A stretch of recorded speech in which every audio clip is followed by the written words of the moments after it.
Okay, Tony, you've had time to reflect on the narrow defeat in France. What are your thoughts about the performance in general? We're down. We're down on some of our best in a lot of areas. Some players were well off their best. Some players weren't far. So mixed. There was some facets of it that were pleasing in terms of never say die, and we nearly pulled out a victory, even if we probably didn't deserve it. And it's a good good to have that desire and even ability to pull off a victory sometimes when or close to, when you don't quite deserve it. But our opponents, they played very well, and as well as they've played this year, and come up with a couple of plays that probably made the difference in the game. But we're a bit flat, and we'll get better from it, and lick our wounds and get ready for the next match like we always do. Do you think it will affect the psychology at all for the semi-final, which is coming up in a fortnight? I would doubt it. Well, it'll have some sort of effect. Whether you're saying it's a negative effect or a positive effect, whichever way the result would have gone last week, it would have an effect on the psychology. But we're not too bothered about that at this stage. There's other things that we need to concentrate on, and we'll worry about our psychology against the Catalans when that's necessary. When you mentioned about the players being flat, do you think that might have something to do with the fact that they'd been away to Wigan, had a great win against the top of the league, and then it was like travelling to the bottom of the league? Do you think there was some complacency in some of the players? No, I don't think that. No, I don't think that. But I don't think in those sort of flat performances you can ever put it down to any one thing.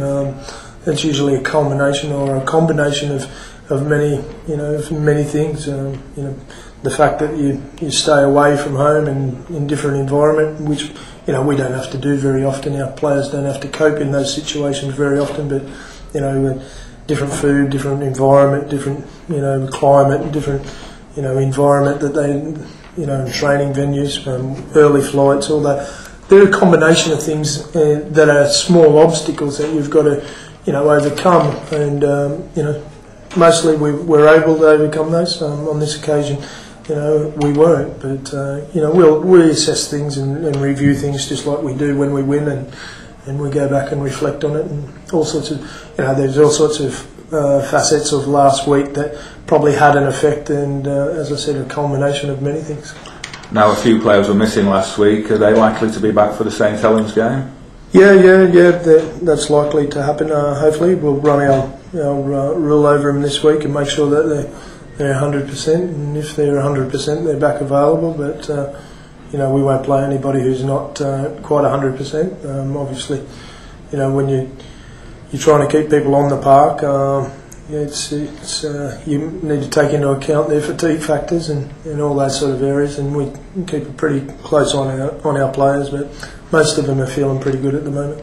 You must be sick and tired of hearing about the history between Warrington and St Helens. I'm sure every media guy who speaks to you asks you about it, and going into this game, it's I think 9 years since Warrington beat St Helens, and they've only ever had the one victory over them in Super League and one draw. Right.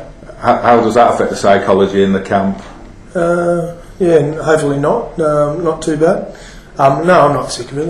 It is what it is, and history's what it shows, and I'm not bothered about it at all.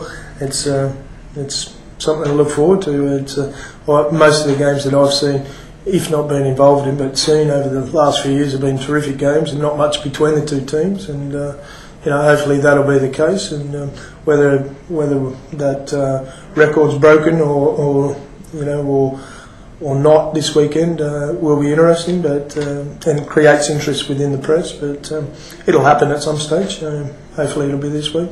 Now, I think St Helens have had more than their fair share of injuries this season, and are probably, out of the two camps, have probably got more problems on the health front. Do you think that's a good advantage for Warrington to have? I'm not sure about that. I think the season's shown that they've been pretty competitive, no matter how many injuries they've got. They've got a star-studded team, and and they've also got some very good junior players who have come in and done a great job for them.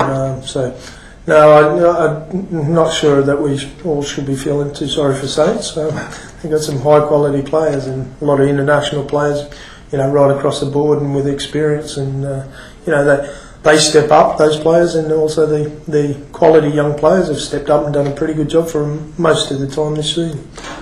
Apart from the fact of the history of the clash, which gives it added spice, the fact that there's every chance that Warrington are going to encounter St Helens again, possibly in the playoffs or even at Wembley, does that make it an even bigger game? And that's the least of our concerns. We certainly don't look beyond that. You guys can, the fans can, and people in the media and all that sort of stuff. We're not too bothered about any other fixture other than this one this weekend, and the fact of whether we may or may not play them again is irrelevant really for us. If you don't go and perform against Saints, you don't give yourself a chance, and we're going to try and put in a good performance. We're disappointed with some of our performance last week, and the only way that you can start to feel better about yourself is by going out and doing a good job the following week, and that's what we hope to do. And if we do well enough in that respect, you give yourself a chance. You mentioned the supporters then. How much of a benefit to Warrington is the home crowd? Well, to tell you the truth, it doesn't matter whether it's away or home. It seems like a home game for us because our support has been so outstanding this year, and that was the case even in Perpignan. I thought our fans were fantastic and really rallied behind us right to the end, and tried their best to lift us and get us in the game again, and we responded to that. But wherever we've gone, whether it's home or away this year, our support's been fantastic.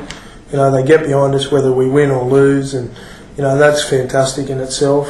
But hopefully this week there's support, and pretty close to a sellout crowd, I'd expect. With most of that behind us, should be fantastic. That should be a real inspiration for the players. Okay, well, good luck at the weekend, and hopefully Warrington can get the monkey off the back. That'd be nice. Cheers, Tony. Thanks, mate.